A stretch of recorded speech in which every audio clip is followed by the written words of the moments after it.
Welcome to AV number 5. In last AV, we come up to this part that means A2 part first we have already completed. Now we turn to part number 2 from activity number 2. This activity, a small thought put in action led to a great achievement. Pick out the lines from the beginning and end of the poem and explain their significance. A small thought put in action led to great achievement. एक छोटासा विचार असतो, पण हा विचार जो आहे ही जी कृती असते ही जी ॲक्शन असते, एक लहानशी कृती जी असते ती मोठ्या एखाद्या अचिव्हमेंटमध्ये मोठ्या एखाद्या संपादित कामगिरीमध्ये बदलू शकते. छोटंसं पाऊल असतं पण ते पाऊल खूप मोठं काम करू शकतं. तर अशा कोणत्या ओळी आलेल्या आहेत की ज्या आपल्याला असं सांगतात की हे छोटंसं रोप जे आहे ते लावलं आणि ते अतिशय मोठं असं झाड बनलं, मोठा असा बहर त्याला आला आणि त्याचं सिग्निफिकन्स जे आहे त्याचं जे महत्त्व आहे ते आपल्याला सांगायचं आहे. तर इथे एक ओळ जी आलेली आहे, must have a tree of my own I said. ही जी ओळ आहे ती ओळ आपण बघूया पाहिजे तर पुन्हा एकदा. Let us see that line first. Which is that line?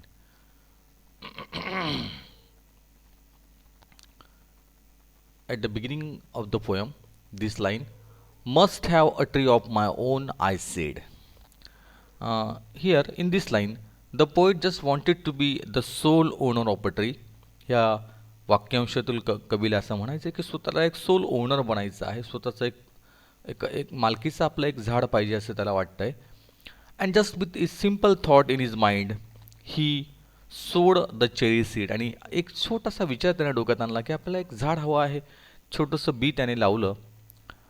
It is just a passing idea of his mind which he easily forgot. आणि सहजगत्या ते विचार मनातून ते निघून गेले, विसरला तो.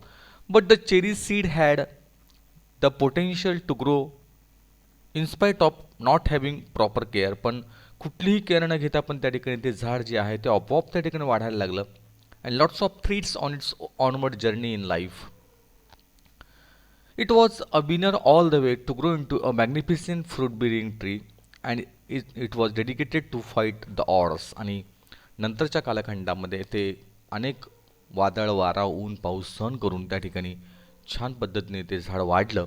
आणि त्या झाडाला पाहून त्या ठिकाणी लेखकाला अतिशय समाधान वाटतं. छोटंसं रोप जे आहे ते दारी लावलं आणि त्याचा छोटेसे रोप लाविले दारी, त्याचा बेलू गेला गगनावरी, या पद्धतीने उंच असं ते झाड जे आहे ते पाहून अतिशय समाधान त्याला वाटतंय. अनेक प्रकारच्या अडचणी आहेत, अनेक प्रकारच्या समस्या आहेत. ह्या सगळ्या समस्यांना तोंड देत ते झाड मोठं होतं आहे. आणि ती ओळ जी आहे ती संघर्षाचा पाया जीवनातला सांगत असते. पुढे आपण जाऊया. अजून एक ओळ ह्या ठिकाणी आलेली आहे, as I praise night and stars and trees. या ठिकाणी इथे आलेलं आहे ते लास्ट लाईन जी आहे, as I praise night and stars and tree that small the cherry grown by me. जे झाड मी लावलं होतं त्या झाडाची मी स्तुती करत होतो. ती रात्र, ते तारे आणि ते झाड. आणि अतिशय सुंदर पद्धतीने त्यांनी आपल्या भावना व्यक्त केलेल्या आहेत. The lines at the end of the poem, S I praise night and star and trees that small tree grown by me express the pride of the poet who takes the credit for creating such a beautiful life. शेवटी आपल्या भावना त्याने व्यक्त केलेल्या आहेत आणि तो त्याला अतिशय अभिमान वाटतो आहे. ही express the pride of the poet who takes the credit for creating such a beautiful life. एक सुंदर एक प्रकारचं मी तयार केलेलं हे कुठेतरी आहे असं त्याला एक समाधान त्याला वाटतं आहे. For for creating such a beautiful life he has no hesitation to accept that the cherry tree has struggled hard to come to this stage. आणि त्याला कुठेही असं कुठे शंका वाटत नाही. अनेक प्रकारच्या अडचणी त्या ठिकाणी झाडाने सहन केले आणि ते झाड मोठं झालं असं तो अभिमानाने सांगतोय. But at the same time he is excited that the process has been started by him and the result is unbelievable. आणि खरंच त्याला अभिमान वाटतोय की अतिशय उत्सुक आहे. तो म्हणतो की त्यांनी तर सुरुवात केली होती एक छोट्याशा रोपापासून, छोट्याशा बीपासून, आणि आज हे झाड अतिशय सुंदर बहरलेलं आहे.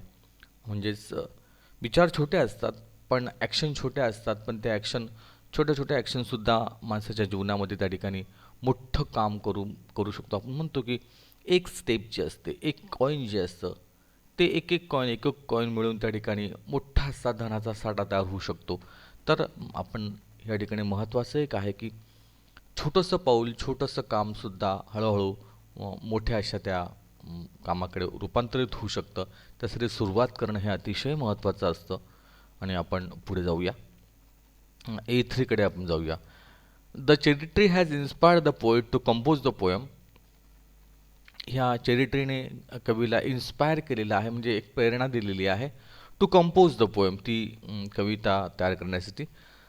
सच poems describing nature or aspects of nature are called nature poems. आणि अशा कविता ज्या निसर्गाशी निगडीत आहेत, निसर्गाचं वर्णन करतात, अशा कवितांना निसर्ग कविता असं म्हणतात.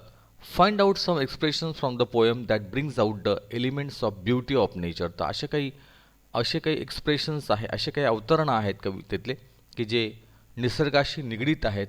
असे काही अवतरणं आपल्याला त्या ठिकाणी सांगायची आहेत. तर असे कोणते वाक्य आहेत की जे निसर्गाशी त्या ठिकाणी निगडीत आहेत? तर अशा अनेक वाक्य या ठिकाणी आलेले आहेत. फॉर एक्झाम्पल आपण जर बघितलं तर ह्या ठिकाणी आपण बघूया.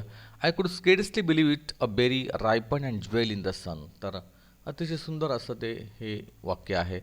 I could scarcely believe in it a berry ripen and jewel in the sun.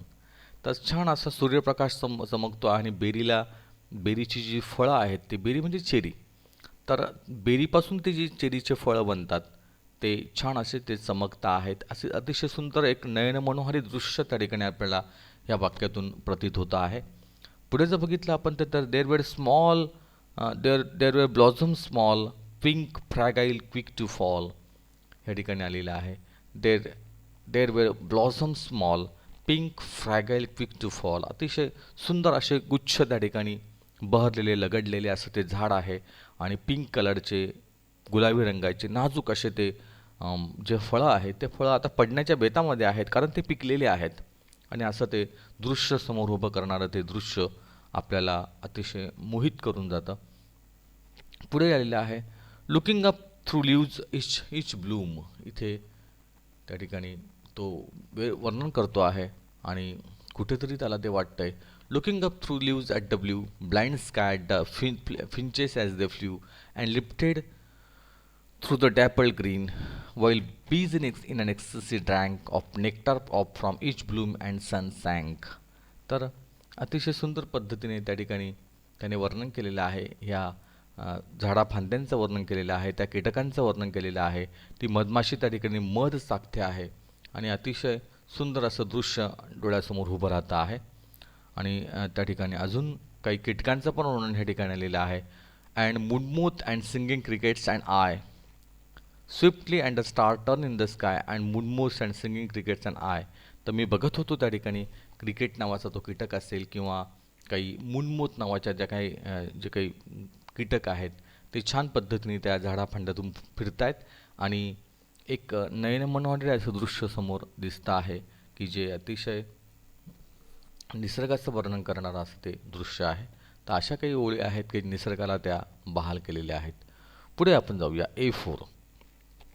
Read the line pink fragile quick to fall. तर notice the arrangement of the words in the line. तर ह्या ओळींची जी रचना आहे ती बघा. त्याने म्हटलं की पिंक आहे, फ्रॅगाईल आहे, क्विक टू फॉल आहे. गुलाबी, नाजूक आणि पडण्यासाठी त्या ठिकाणी आतुर. They move from healthy to delicate. तर एकदम आरोग्यपूर्ण तर एकदम नाजूक. The figure of speech is called climax. त्याला म्हणतात घटनांचा क्रम जो आहे तो क्रमाक्रमाने वाढत जातो, त्याला म्हणतात क्लायमॅक्स. त्याला म्हणतात परमोच्च बिंदू, अत्युच्च बिंदू. Where successive words, phrases, sentences are arrange in ascending order of importance.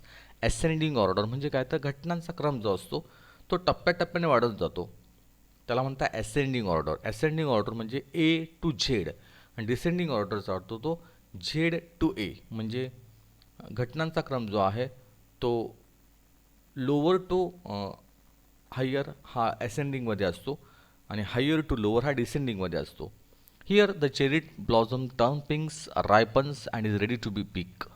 म्हणजे टप्प्याटप्प्याने पहिल्यांदा ते गुलाबी होते, नंतर ते पिकल्यानंतर रंग बदलला आणि आता मात्र ते तोडण्यासाठी त्या ठिकाणी ते अनुकूल आहे. या टप्प्याटप्प्याने ती प्रगती जी आहे त्या फळाची या ठिकाणी आलेली आहे. म्हणजे ज्या वेळेला घटना ह्या क्रमाक्रमाने घडत जातात त्यावेळेला त्याला क्लायमॅक्स असं म्हणतात. त्याला म्हणतात अत्युच्च बिंदू, त्याला म्हणतात परमोच्च बिंदू, त्याला म्हणतात क्लायमॅक्स.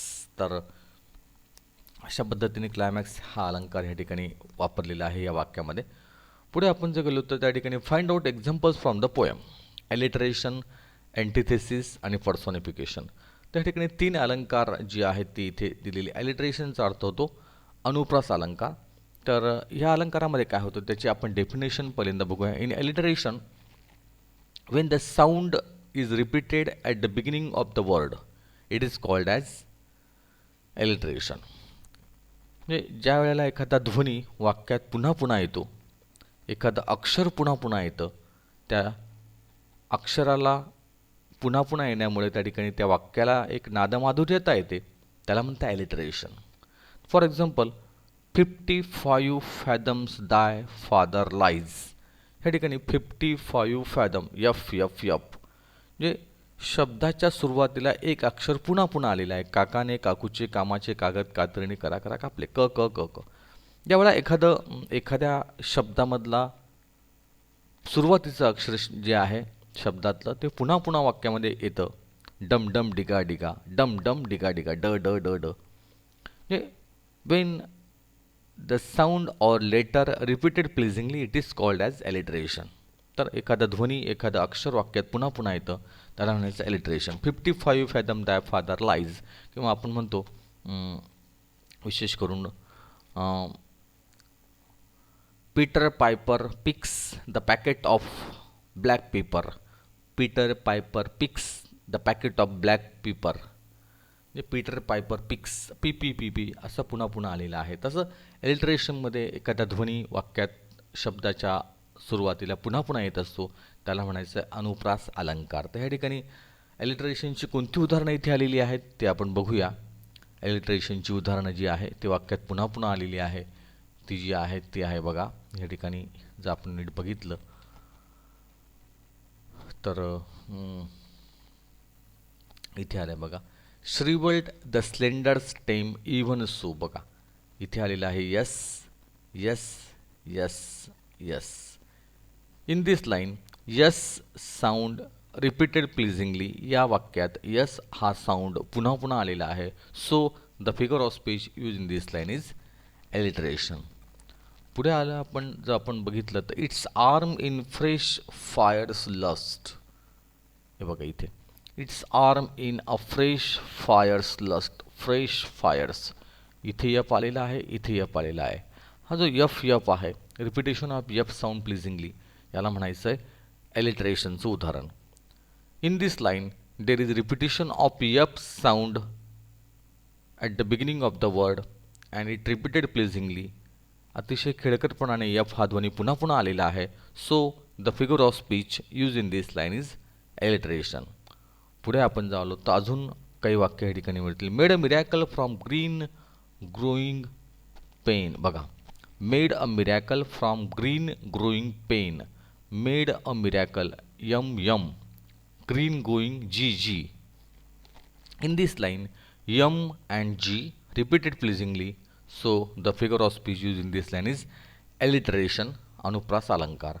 पुढे आपण आलो तर अजून त्या ठिकाणी आहे at the finches as they flew. At the finches as they flew.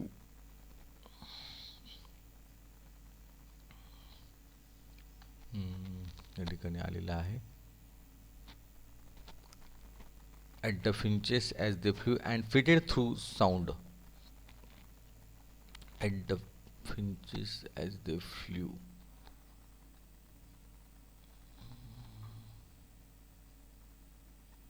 हे बघा या ठिकाणी आलेलं आहे at the finches as they flew. F F आहे का, F F. In this line there is repetition of F sound pleasingly. So the figure of speech use in this line. अजून त्या ठिकाणी आलेलं आहे एक वाक्य अजून आलेलं आहे या ठिकाणी. Who watch wandering while time. Who watch while wandering.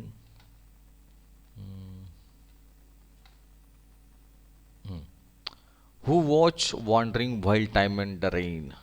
Who W W W W आहे का? In this line, W sound repeated pleasingly, so the figure of speech is alliteration. तर alliteration हा अलंकार ह्या ठिकाणी आलेला आहे, तो आपण इथे बघितला. Okay, here we stop and we turn to next AV number 6 कडे आपण वळूया.